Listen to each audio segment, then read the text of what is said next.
सृष्टि का निर्माण कैसे हुआ? वर्तमान में सृष्टि निर्माण के मूलभूत पंचतत्वों की प्रासंगिकता को कैसे समझ सकते हैं? गुलाब फोल्डेड हैंड्स गुलाब। नीरज जी, इतने गंभीर विषय पर प्रश्न पूछने योग्य समझने के लिए आंतरिक आभार आपका। हालांकि प्रबुद्ध लोगों के बीच एक अलमस्त दीवानी की बात कितनी उपयोगी लगेगी, नहीं जानती, पर अपने आंतरिक दीवानेपन से ही अभिव्यक्त हो रही हूँ, इन्हीं 5 तत्वों के सहयोग से। हम सभी सामान्य रूप से जीवन में रहते ईश्वर तत्व की खोज में लगे रहते हैं, पर 5 तत्वों से अभिभूत और बंधा मन, शरीर के बिना उस महत्ता को समझ नहीं पता, जिससे अंतो शरीर, अंतो मन, विचारों, भावों का समूह, वासनाओं से परे अपने खालीपन को समझ ही नहीं पाता। वर्तमान की प्रासंगिकता वर्तमान से प्रेरित व्यवहार को जीने में है। सृष्टि का निर्माण ईश्वर ने किया है या यह स्वयं ही एक विकास प्रक्रिया से गुजरकर अब जो दिखती है वहां तक पहुंची है? सृष्टि के रचयिता ब्रह्मा जी हैं। धर्मग्रंथों के अनुसार एक स्त्री शतरूपा और एक पुरुष मनु के द्वारा ही मनुष्य की उत्पत्ति। वर्तमान में सृष्टि निर्माण के मूलभूत पंचतत्वों की प्रासंगिकता को कैसे समझ सकते हैं? पहले तो यह जान ले कि ये जड़ पय तत्व त्रिकाल सत्य है, अर्थात अनादि है और वर्तमान में भी है और भविष्य में भी ये यथावत रहेंगे। भविष्य के लिए यह मेरी धारणा या अनुमान कह सकते हैं, क्योंकि इसका कोई भी प्रमाण मेरे पास है नहीं। ये तब तक अवश्य होंगे जब तक जीव साकार अवस्था में होंगे। एक बात और है कि जीव रहे या न रहे, पर ये तत्व ऐसे ही रहेंगे, क्योंकि निराकार जीव कभी भी साकार रूप ले सकते हैं और तब बिना इनकी उपस्थिति के यह संभव न होगा। इन 5 तत्वों में 3, भूमि, जल, वायु, तो भूमि तत्व ही है। अग्नि तो विचित्र है कि दिखता तो है, पर इसे मापा ही नहीं जा सकता और न ही इसका द्रव्यमान। सभी धर्म ग्रंथों के रहस्यों को समझने की कोशिश करता हूँ। इस सृष्टि या फिर ब्रह्मांड का निर्माण क्यों हुआ है और इसकी जरूरत क्यों थी? आनंद की अनुभूति के लिए सृष्टि रची गई, बिना सृष्टि के आनंद की अनुभूति नहीं। सृष्टि रचना आज तक एक ऐसी रहस्यमय पहेली बनी हुई थी जिसे समझ पाना किसी के लिए भी संभव नहीं था। कुछ प्रश्न जैसे, ग्रह और उपग्रह अपनी कक्षा में लगातार कैसे घूमते हैं? यदि सूर्य आग का गोला है, तो चांद इतना शीतल कैसे है? जल, वायु, पृथ्वी, अग्नि, आकाश जैसे तत्वों की रचना किसने की है? क्या ये ब्रह्मांड, ये ग्रह, उपग्रह, मनुष्य और अन्य जीव स्वयं ही अस्तित्व में आए? अगर नहीं, तो फिर वो परम शक्ति कौन है जिसने ये सब संरचना की? क्या उसे देखा जा सकता है, पाया जा सकता है? ये प्रश्नों का उत्तर पाने के लिए मनुष्य हमेशा से ही प्रयासरत रहा है, परंतु बहुत दैख की बात। ओम शांति। सृष्टि चक्र का निर्माण सृष्टि के रचयिता ही करते हैं, जो कि आदि मध्य अंत में नूंद होता है। सृष्टि मतलब जिसमें हम रह रहे, और इसका आदि मध्य अंत तीनों काल होते हैं। एक आदि जब सृष्टि चक्र शुरू होता, एक मध्य जब सृष्टि चक्र में विलेन की एंट्री होती, और अंत जब सृष्टि में हीरो की एंट्री अर्थात विजय होती है। तीनों काल में हीरो की हार और जीत से ये खेल बना हुआ है। जैसे कि फिल्म में होता है, हीरो पहले खुश होता है, बीच में कुछ हो जाता और अचानक हीरो दुर्गति में चला जाता, विलेन उसे खूब सताता, खूब उसको हराता रहता है, लेकिन अंत में विजय हीरो की ही होती है। सबसे वंडरफुल बात ये एक ड्रामा है बस, जो कि वर्ष का है। संपूर्ण सृष्टि की संरचना संयोग नहीं, एक प्रयोग है। इसके बारे में अलग अलग धर्म ग्रंथों में अलग अलग प्रकार से व्याख्या की गई है, लेकिन मैं आज आपको एक अलग नजरिया देना चाहता हूँ, थोड़ा भक्ति से परिपूर्ण है, साइंटिफिक है और प्रैक्टिकल। सभी धर्मों में ओम शब्द को एक विशेष दर्जा दिया हुआ है, सबसे ऊंचा, सबसे प्रख्यात दर्जा। इसीलिए हिंदू धर्म संस्कृति में भी हम किसी भी भगवान के नाम के उच्चारण से पहले ओम का उच्चारण करते हैं, जैसे कि ओम नमः शिवाय, ओम नमो भगवते वासुदेवाय, ओम ब्रह्मा नमः, ओम भद्रकाली दुर्गा क्षमा शिवा धात्री। अतः ओम शब्द का उच्चारण अन्य किसी ईश्वर विशेष के नाम से पहले आना, इस बात सर्ग संबंधित लेख कोरा में लिखा था। फिर पेश है, यह मेरी नॉन कमर्शियल साइट पर भी है। सृष्टि होती है, उसके बाद सृष्टि का अंत हो जाता है, प्रलय हो जाती है। प्रलय के बाद पहले की भांति फिर सृष्टि होती है, फिर प्रलय हो जाती है, फिर सृष्टि, और यह सिलसिला चल ही रहा है, समाप्त नहीं होगा। कब प्रारंभ हुआ यह भी कोई नहीं जानता। कब से है? यह तब से है जब से कब से नहीं था, अर्थात अनादि और अनंत है। ऐसा मत हिंदू धर्म में मिलता है, या यूं कहें कि सनातन धर्म में मिलता है। यह वेदों, पुराणों और दर्शन, सांख्य शास्त्र पर आधारित है। बाइबल में ऐसा नहीं है। अभी जो संसार दिखता है वह पहली बार। सर्वप्रथम आप सभी को मेरा नमस्कार। आज बहुत दिनों के बाद इस ज्ञान की दुनिया में कदम रखा है, बस आप लोगों का प्यार मिलत। हम जिस संसार में रहते हैं वह किसने, कैसे, क्यों व कब बनाया है? इस प्रश्न का उत्तर न तो वैज्ञानिकों के पास है और न ही वैदिक धर्म से इतर धर्म व मत मतांतरों व पंथों के आचार्यों तथा उनके ग्रंथों में। इसका पूर्ण संतोषजनक व वैज्ञानिक तर्कों से युक्त बुद्धिसंगत उत्तर वेदों व वैदिक साहित्य में मिलता है। इन ग्रंथों में सत्यार्थ प्रकाश और ऋग्वेदादि भाष्य भूमिका ग्रंथ भी सम्मिलित हैं। यह दोनों ग्रंथ महर्षि दयानंद ने वेदों का गंभीर अध्ययन कर ईश्वर के लोकहितकारी उद्देश्य को पूर्ण रूप सृष्टि का निर्माण ईश्वर ने किया है या यह स्वयं ही एक विकास प्रक्रिया से गुजरकर अब जो दिखती है वहां तक पहुंची है। प्रकृति का निर्माण ईश्वर ने नहीं किया, बल्कि उनका आनंद है प्रकृति। प्रकृति का भान नहीं है ईश्वर को, वो तो आनंद में निमग्न है। यही आनंद प्रकृति रूप में हम प्रकृति को परिलक्षित हो रही है। प्रकृति अनादि घटना है, जिसके कणों में आकार और गुण चेतना का विकास चक्र है। परंतु इस अनंत प्रकृति का विकास क्रम नहीं है। ये स्थान, समय, गति, आकार आदि का भान प्रकृति ही को हो रहा है, क्योंकि प्रकृति इन खंडों में विभाजित है। उद्धरण चिन्ह। मूलतः एक, ईश्वर में ऐसे कोई गुण या सामग्री नहीं है जो प्रकृति में है, अतः वह प्रकृति का निर्माता नहीं।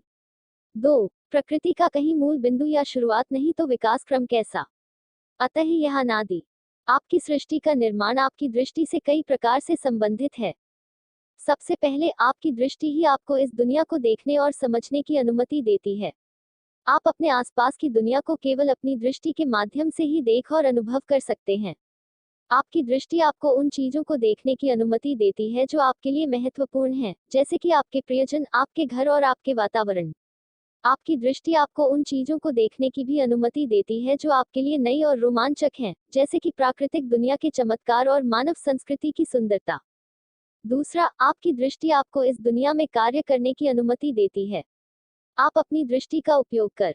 तैत्तिरीय उपनिषद में कहा गया है कि उस परमेश्वर ने विचार किया कि मैं प्रकट हो जाऊं, अनेक नाम रूप धारण कर बहुत हो जाऊं। इस स्थिति में एक ही परमात्मा अनेक नाम रूप धारण कर सृष्टि की रचना करते हैं।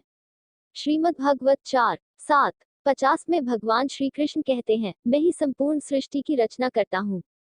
मैं ही उसका मूल कारण हूँ। मैं यहाँ आपको ब्रह्मवैवर्त पुराण में दिए गए सृष्टि रचना के प्रसंग का वर्णन कर रही। ब्रह्मा से लेकर तृण पर्यंत समस्त चराचर जगत जो प्राकृतिक सृष्टि है, वह सब नश्वर है। तीनों लोकों के ऊपर जो गोलोकधाम है, वह नित्य है। गोलोक में अंदर अत्यंत मनोहर। भाई साहब जी, आप ब्रह्मा जी को सभी मूर्तियों में बुढ़ा देखते होगे, कयो कि ब्रह्मा की उम्र 50 साल के पार चली गई है। सबसे पहले भगवान श्री नारायण की नाभि से एक कमल प्रकट हुआ। उस कमल में से चारों वेदों के पढ़े पढ़ाए ब्रह्मा जी प्रकट हुए। जब ब्रह्मा जी को कुछ दिखाई नहीं दिया तो वे अंधेरे में चारों तरफ देखने लग गए, इसलिए उनके चारों दिशाओं में 4 मुख प्रकट हो गए। ब्रह्मा जी को अपने आप को जाने की जिज्ञासा उत्पन्न हुई और सोचा यह कमल अवश्य ही किसी आधार पर टिका होगा। यह सोचकर ब्रह्मा जी उस कमल नाल से होकर नाभि देश के पास पहुंचकर भी उस कमल के आधार को नहीं डूब सके। फिर ब्रह्मा जी को उस विशाल समुद्र में तरंगों की उठती लहरों से तप यह बहुत ही विस्तृत और श्रमसाध्य विषय है। यह लेख लिखने के समय और श्रम से बचने के लिए मैं आपको एक विद्वान महाशय का लेख उनके नाम के साथ मूल रूप में कॉपी पेस्ट करके प्रस्तुत कर रहा हूँ। उन महाशय का आभार व्यक्त करते हुए प्रस्तुत कर रहा हूँ। ज्ञानवर्धन कीजिए। कुछ लोग मानते हैं कि ईश्वर या परमेश्वर ने ब्रह्मांड या सृष्टि को 6 दिन में रचा और 7वें दिन उसने आराम किया। धरती पर उसने सबसे पहले मानव को रचा और उसकी ही छाती की पसली से एक स्त्री को रचा। लेकिन क्या यह कहानी सच है? संसार के उत्पत्ति के बारे में विभिन्न धार्मिक एवं वैज्ञानिक विचार मौजूद हैं। हालांकि वैज्ञानिक दृष्टिकोण से संसार का उत्पत्ति कुछ इस प्रकार हुआ हो सकता है। सबसे पहले, बहुत समय पहले अंतरिक्ष में असीम संख्या में गैस और धूल मौजूद थे। यह गैस धूल के चक्रवात बनाकर एक केंद्रीय बिंदु में एकत्रित होने लगे। इससे उनमें अधिक गुरुत्वाकर्षण शक्ति उत्पन्न हुई जो इस बिंदु को अत्यधिक घना और ऊष्मागत बनाने के लिए काम करती रही। ऊष्मा के कारण इस बिंदु में गैसों के प्रकार बदलने लगे और ऐसे में धातु जैसे भारी तत्व बनने शुरू हुए। वर्तमान में सृष्टि के बनने व मानव के उत्पन्न होने से अब तक वर्ष व्यतीत हो चुके हैं। चैत्र शुक्ल प्रतिपदा से नया वर्ष आरंभ होता है। इतना काल सृष्टि उत्पन्न होकर मनुष्योत्पत्ति के बाद व्यतीत हुआ है। विज्ञान की दृष्टि से इस सवाल का जवाब देखा जाए तो बिग बैंग थ्योरी है, जिसके मुताबिक यह ब्रह्मांड लगभग ब्रह्मांड सिमटा हुआ था। इसमें हुए एक विस्फोट के कारण इसमें सिमटा हर एक कण फैलता गया, जिसके फलस्वरूप ब्रह्मांड की रचना हुई। अब यह कहां तक सच है? कुछ सवाल है जिसके जवाब विज्ञान भी नहीं दे सकता। जहां विज्ञान विफल हो जाता है वहां हम आध्यात्मिकता का सहारा लेते हैं। कहा जाता है कि विज्ञान और धर्म कोई अलग अलग चीज नहीं, परंतु एक ही सिक्के के 2 पहलू हैं। या अध्यात्म के बिना विज्ञान अंधा है तथा विज्ञान के बिना अध्यात्म लंगड़ा है। यदि विज्ञान और अध्यात्म एक दूसरे के साथ क्या आप बता सकते हैं कि इस सृष्टि की रचना कैसे हुई और किसके लिए हुई और क्यों हुई? सृष्टि की रचना क्यों, कब और कैसे हुई? यह प्रश्न हमेशा से मानव जाति के लिए एक अनबूझ पहेली बना रहा है। इसके अतिरिक्त इस प्रश्न की विशेषता तथा महत्व इस बात से भी है कि विज्ञान तथा धर्म विचार पद्धतियां समान रूप से इस प्रश्न का उत्तर देने के लिए उत्सुक तथा तत्पर दिखाई पड़ती हैं। बौद्ध दर्शन में ब्रह्मांड की उत्पत्ति, आत्मा और ईश्वर आदि की अवधारणा संबंधी प्रश्नों को कोई विशेष स्थान नहीं दिया गया है, जबकि सांख्य दर्शन ने इसे पुरुष और प्रकृति बताया है। उस अनंत से ही पूर्ण की उत्पत्ति होती है और उसी से उसका पालन होता है और अंततः ही यह ब्रह्मांड उस अनंत में ही लीन हो जाता है। प्रकृति का ब्रह्म में वैज्ञानिकों के अनुसार सृष्टि की रचना एक सर्वव्यापी विस्फोट के साथ हुई, जिसे वह बिग बैंग की संज्ञा देते हैं। इसके कारण ब्रह्मांड अब भी विस्तार पा रहा है। ब्रह्मा जी ने आदि देव भगवान की खोज करने के लिए कमल की नाल के छिद्र में प्रवेश कर जल में अंत तक ढूंढा, परंतु भगवान उन्हें कहीं भी नहीं मिले। ब्रह्मा जी ने अपने अधिष्ठान भगवान को खोजने में 100 वर्ष व्यतीत कर दिए। अंत में ब्रह्मा जी ने समाधि ले ली। इस समाधि द्वारा उन्होंने अपने अधिष्ठान को अपने अंतःकरण में प्रकाशित होते देखा। शेष जी की शैया पर पुरुषोत्तम भगवान अकेले लेटे हुए दिखाई दिए। ब्रह्मा जी ने पुरुषोत्तम भगवान से सृष्टि रचना का आदेश प्राप्त किया और कमल के छिद्र से बाहर निकलकर कमल कोश पर विराजमान हो गए। इसके बाद संसार की रचना पर विचार करने। सृष्टि के पूर्व केवल मैं था। मेरे अतिरिक्त न स्थूल था, न सूक्ष्म और न तो दोनों का कारण अज्ञान। जहाँ यह सृष्टि नहीं है, वहाँ मैं ही मैं हूँ और इस सृष्टि के रूप में जो कुछ प्रतीत हो रहा है, वह भी मैं ही हूँ और जो कुछ बच रहेगा, वह भी मैं ही हूँ। श्रीमद् भागवत। सृष्टि को अनादि माना जाता है। सृष्टि के बाद प्रलय और प्रलय के बाद सृष्टि, यह परंपरा अनादिकाल से चली आ रही है। विभिन्न कल्पों में सृष्टि वर्णन में भी भिन्नता पाई जाती है। विभिन्न कल्पों में सृष्टि वर्णन में भी भिन्नता पाई जाती है। कभी आकाश से, कभी तेज से, कभी जल से और कभी प्रकृति से सृष्टि की उत्पत्ति होती है। रजोग। सृष्टि का निर्माण ईश्वर ने किया है या यह स्वयं ही एक विकास प्रक्रिया से गुजरकर अब जो दिखती है वहां तक पहुंची है। बिना चेतन कर्ता के कोई भी काम नहीं होता है। अगर स्वयं इसमें क्रिया हो तो इनमें ज्ञान भी मानना पड़ेगा। और न्यूटन का नियम आप जानती हैं कि कोई वस्तु चलती है तो चलती रहेगी और रुकी है तो रुकी रहेगी जब तक कोई बाहरी बल उस पे नहीं लगता। और सृष्टि के बनने में व्यवस्था है। प्रिय मित्र, इस सत्य को बताने के लिए सबने केवल मत प्रकट किया गया है। कितने पवित्र ग्रंथ रच डाले, किंतु सत्य क्या है ये पता नहीं चल पाया। और ऐसे ही लगे रहेंगे क्योंकि कल्पना हर बार रिपीट होती रहेगी। और कल्पना मन का स्वरूप है। और मन सत्य नहीं जानता, इसलिए ये रचना हो रही है। अर्थात सत्य का ज्ञान ना होने के कारण मन अजर अमर बना हुआ है। इसलिए बार बार प्रलय, बार बार उत्पत्ति हो रही है। इसलिए मूल कारण समझना होगा जो मनुष्य के रहते हुए ही संभव है।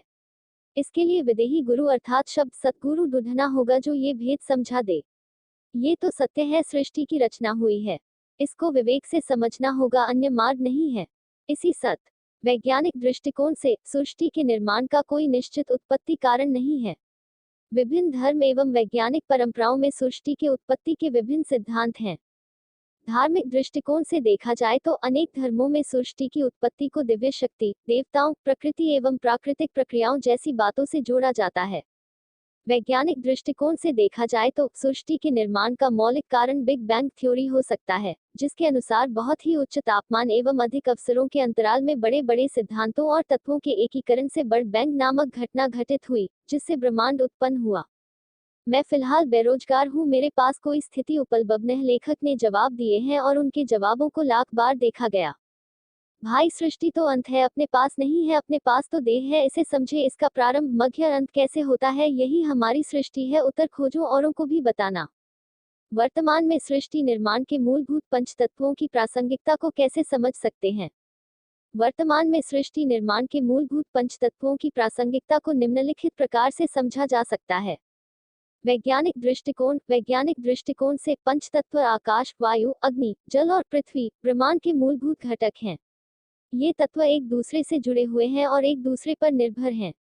उदाहरण के लिए, वायु के बिना आग नहीं जल सकती, आग के बिना जल नहीं उबल सकता, जल के बिना पृथ्वी पर जीवन संभव नहीं है, और इसी प्रकार। धार्मिक दृष्टिकोण से पंच तत्व सृष्टि के निर्माण के लिए आवश्यक हैं। ये तत्व मनुष्य के शरीर और मन को भी प्रभावित करते हैं। उदाहरण के लिए, अग्नि तत्व मनुष्य के शरीर में ऊर्जा, शास्त्रों के अनुसार एक ही परमेश्वर ब्रह्मा, विष्णु और महेश इन 3 रूपों में प्रकट हुए। फिर ईश्वर की आज्ञा से शिवजी ने भूत, प्रेत, मृत्यु, यम आदि तामसी सृष्टि रच डाली, जिससे विष्णु प्रसन्न नहीं हुए। फिर ईश्वर ने विष्णु जी को सृष्टि रचने का आदेश दिया। उन्होंने नर नारायण को उत्पन्न किया। इस मानवी सृष्टि को देखकर ब्रह्मा आदि समस्त देवता बहुत प्रसन्न हुए।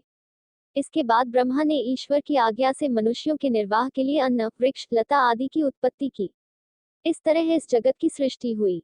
सृष्टि का निर्माण ईश्वर ने किया है या यह स्वयं ही एक विकास प्रक्रिया से गुजरकर अब जो दिखती है वहां तक पहुंची है। हेलो फ्रेंड्स, आज का वीडियो यहीं पर है। सा काटर हन कि आप लोगों को यह वीडियो अच्छा लगा हो, हमारे वीडियो को लाइक कीजिए, सब्सक्राइब कीजिए, शेयर कीजिए, कमेंट कीजिए। जय हिंद, जय भारत। अगला वीडियो में इन्फो मिलेंगी।